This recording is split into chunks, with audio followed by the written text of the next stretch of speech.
Иә. Пәтерді босату керек деп отыр. Енді қайда босатамын? Бұл кісілерінде бастықтар қан ішіп жатыр енді. Түсінесіз ғой енді өзіңіз де. Қайда барам енді? Анау анаяқа кетіп отыр. Ана көрген кеше милиция неғылмай жатыр. Айтып отырғаным сол ғой, мен мынаны төлейтін ақшасы жоқ. Менді бұрын бір істеп кеттік, мынаны тек аяғы осында өтіп тұрғаннан кейін бала шағаны тастап, мына тамағын кірін жуып беру үшін келем де кетем. Анау есіктен қатынап тұрмын. Сол шығарып тастайық, ар жағын мен не істеймін? Мен істеймін ар жағын. Қалай дейді? Пастелімен көтеріп шығарып тастайық деймін далаға. Ар жағын өзім жүргіземін деп едім ғой. Сондай қылып жасайық. Шынымен де не? Айтпесе аналар қозғала алмайсың. Ассалаумағалейкум, құрметті ағайын, қалайсыздар, қалай жағдайларыңыз? Осы видеоны өтініш өткізіп жібермей бір аяғына дейін тыңдаңыздар. Өйткені действительно сіздерге өздеріңізге сауап жазылады. Мен осыны ақырына дейін тыңдап, осы оқиғаны мәжбүр болдым түсіруге келіп, осындай қаншама жұмысым болып жатса да, сол нәрсені жасап жатырмын. Аяғына дейін көріңіздер. Бүгін міне 6-сы жұма қалып болсын. Бізде қысқаша айта кетейін көбіне нәрсесін, қандай не мәселе туралы. Мен өзім келіп, өшерге келіп, көріп, не болған бәрін зерттедім, көріп жатырмын. Одан кейін бұл кісінің Зоя деген Өзбекстаннан көшіп келген, әкесінің инфаркт, шешесінің көзін операциямен алып тастаған, ол кісілер ояқта. Енді соларды асырайын деп, осы Қазақстанға келген көшіп, өшердің гражданствосын алған. Өшерде енді бұл кісінің жасы 38-39-да. Енді мен бұл кісіні қалай танимын? Өйткені мен YouTube каналым бар, жаңа адамдарға, Кореяға жұмысқа көмектесем, осындайлам. Сол кезде мені көріп, подписать етілген. Мен Кореяда осыдан 16 жылы жүрген кезде адамдар көмекшілерді жазатын еді комментарияға. Сөйтіп танысып, WhatsApp-пен сөйлесіп жүретін едік. Сөйтіп жүріп, Кореяға көмектесті, Кореяға кіргізіп деді, өзі Европаға барды, ояқта істеп келді. Болмады, Қазақстанға келіп, бұл жерде жұмыс жасайды. Енді мен тұрайын ғой, енді не жұмыс жасайсың, қандай нәрсе істейсің, официант боласың ба, или бір жерде нянькасың ба деп, жоқ. Енді араласасың ғой адаммен сөйлескен кезде, мен қолымнан осындай келеді дейді. Жаңағындай бригада адамдарды жинап, бұл жерде Алматыда объем жұмыс алады, кішігірім. Соларды істейді, өзі сол жағынан маманы бар екен да. Енді бізде Астана, Өзбекстанда көп сондай мамандары көп қой солардың. Сондай сияқты өзі құрып, сөйтіп Алматыда осындай строймен айналысып, сөйтіп жүрген қыз еді. Айтпақшы, қыз бала, если керек болса, керек емес жаңағындай. Тұрмысқа ол да болады, бойдақ дегенім ғой, сұр бойдақ. Енді мен сол туралы да жарнама жасап кетіп. Бұл, в общем, бүгінгі жағдай осы Алматы қаласында Медеуский район, номер 53 мектептің подвалын жасап жатқан кезде ол мектепті қаяқтан береді? Акимат береді, тендерден өтіп алады. В общем, сөйтіп подрядчиктер бар, солар осылар жалдайды, сеткізеді. Сонда енді мынау жаңағы лестница болады, не болады? 3 этаж ба? 3 этаж емес, 2 этаждай осындай жерден мысалы да, сондай лестницалар қояды ағашпен. Бізде білесіздер ғой, ақшаны экономдайды, жұмысшыларға оны алып бермейді, давай ертерек бітір, ар жақтан қысады. Сондай нәрселер ғой, өтірік емес, бәрімізде осы нәрсе болып жатыр ғой. Ол ашық өмірдегі да, сол сияқты.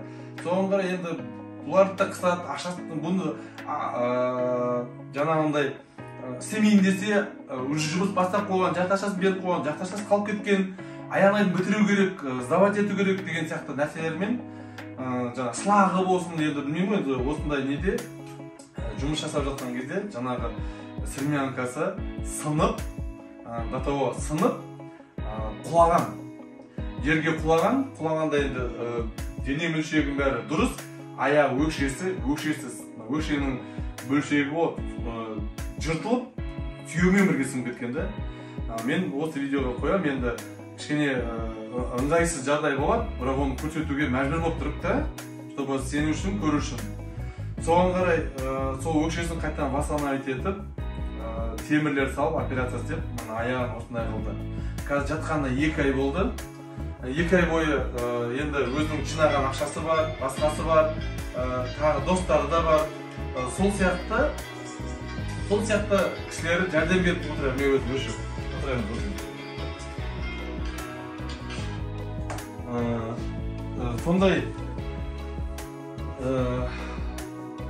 Сондай жағдайлар болған. 2 ай бойы енді мынау үй Алматыда бұл частный үйде берген условиясы, мына кухня жақында көрсетіп қойыңыз. Осы жерде тұрып, өзі ешкім болмаса, осы жерден тұрып өзінің тамағын істеп, мынамен жүріп, сөйтіп ыңғайлы үй екен да, 1 комната ғана. Мұндай үйді мен Кореяда көрген едік, бізде осындай үйде жататынбыз кезінде жұмыс істегенде. Соған қарай сіздерден өтініш, сіздер ойламаңыздар, менің 50 теңгем, менің 100 теңгем, 200 теңгем пайда бола ма деп. Сіз сияқты жандар да бар, бұндай басымызға салмасын. Біз болып, сізге жәрдем берейік, аяғында аттай болып кетсін. Мен бірақ бұл кісіні білетін, неге келіп осы нәрсені істеп жатқан мен білетін. Өйткені постоянно жаңағыдай осында қайда жүрсің, қандай жұмыс істеп жатсың, маған Кореяға шығады, Кореяға апарып бер, көмектес дейді. Мына жерде настройканы алған едім, сен стройка сөйтіп өзінің дауысы да сондай еркектер сияқты еді. Мықты да, соған қарай. Мен жерге қарамайтын қыздың, өзінің денсаулығына сенгенсің, өзінің күшіне сенгенсің, сол нәрсенің бәрін жасай алатын мен көзім жетеді да, білемін да бұл. Кеп жаңағындай ыңғайсыз жағдайда енді осыны менен ақша сұрады, үйін төлеп бердім, кішігірім продукцияны алып беріп жатырмын, ағайындарға айтып ақша салдырып беріп жатырмын. Соған қарай енді менде өзім жұмысым бар, нем бар, басқам бар, бастан аяққа дейін менің көмегімде осындай нәрсе болсын, өзім қаражатымды өзім бердім, көмектестім. Соған қарай сіздерден де бір жәрдем сұрағым келіп жатыр. Өйткені бұл кісі даже енді бұл кісіден қайтпаса Құдайдан қайтады ғой. Бүгін жұма күні садақа бересіздер, сол сияқты осы Алланың атынан садақа қылып, осы кісіге әлі 2 ай жатты, әлі 4 ай, 5, 6 айға дейін жату керек мүмкін. Темірлер тұрып, мен көрсетемін сізге. 1,5 ай жатты. Әлі тағы да 4-5 ай жатады дейді. 4-5 айда бұл кісінің дәрісі бар, тамағы бар, үйі бар. 170 мың комнатаға қалаған 170 мың. Бұл үйді не үшін шықпай жатқан, осы условиясы осыған сай болған соң содан шықпай жатыр да. Енді бұл жақтанда сонау бір қаскелең бір бәле деген жерден ауылға да болады. Енді бұл ондай жағдайда емес қой. Бұның бұл жерде ешкімі жоқ. Таза айтқанда ешкімі жоқ. Жаңа өмірден просто жаңағы осындай жұмыс беретіндер, таныстар бар, сондайлар көмектесіп жатыр. Мен сияқты адамдар мысалға сондай нәрселерді жәрдем беріп жатыр. Соған ардақты ағайын, сіздерден өтініш сұрайтынымды қарыз жағынан келіп, осы жерге келіп, мен телефон номерін қоямын. Осы жерде бірге сесетін, тағы да 6 бала шағасы бар келіншек бар. Сол кісінің, осы кісі сол нәрсені бәрін тасып, әкеп беріп жүрген, жәрдем берген. Ол кісінің де номерін қоямын. Сұрап, біліп, келіп, жәрдем берсеңіздер де болады. Ақша болмаса да продуктымен хотя бы келіп қарасып, осы перевозкасына дәрісін әкеп берсеңіздер де. Одан кейін жаңағы осы Медеуский районының номері 23-ші мектеп. 53-ші мектеп. 53-ші мектептің сол жерде жасап жатқан кісілердің енді бұларда келісімшарт болмаған ғой. Енді заң жағынан юристтер болса, сол кісілерге айтып, осы видеоны жеткізсеңіздер, өте керемет болатын еді. Өйткені енді сол заңгерлер жақсы біледі ғой, бұндай жағдайда тастауға болмайтын, енді ондай, мен любой жерде білем, ондай болмайтын. Енді бұл кісінің ешкімі жоқ болған соң, сондай жасап жатыр. Жүрегі жұмсақ ағайындар, осы видеоны жан-жақтарыңызға таратып, сондай заңгер болса, кім қай жағынан болса да, осыған жәрдем беріңіздер.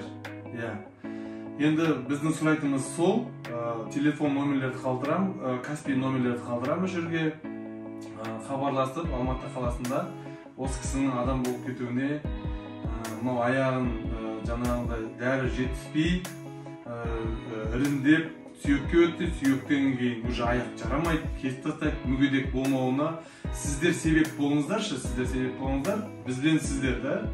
Соған қарай жәрдем берейік. Шамасы келгенше тағы да осыдан кейін аттай болып жүрсе, мен тағы бір видео, енді Құдай қаласа соған жеткісін, сол кісі стройкіде жұмыс істеп жүргенін, аттай болып жүргенін, кімге болсын, басқа біреуге болса да көмектесетін сонда бірге көрерміз. Бар айтарым осы, сіздерден көмек, әрекет, соған жәрдем беріңіздер. Сау саламатты, аман болайық. Жақсы.